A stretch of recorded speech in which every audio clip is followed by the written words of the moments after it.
కార్తీక మాసంలో వచ్చేటటువంటి 4వ తిథిని, చతుర్థి తిథిని నాగుల చవితి అని పిలుస్తూ ఉంటాం. నాగులను పూజ చేస్తారు ఆ రోజున. పావుకి పూజ. పావుని ఇంటికి తెచ్చుకోవడం అన్నది సాధ్యమయ్యే విషయం కాదు కాబట్టి పావు ఉన్న చోటికే వెళ్లి పూజ చేస్తారు. నాకు మీరు ఒక విషయం కొంచెం జాగ్రత్తగా ఆలోచించి చెప్పండి. సాధారణంగా నాగుల చవితి చెయ్యనటువంటి వాళ్ళు ఉండరు. అన్ని వర్ణముల వారు చేస్తారు.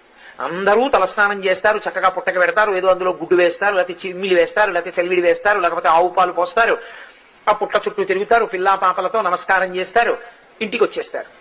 పావుని పూజ చేసేటప్పుడు ప్రకటనంగా ఒక మాట అడుగుతారు పుట్ట దగ్గర నిలబడి.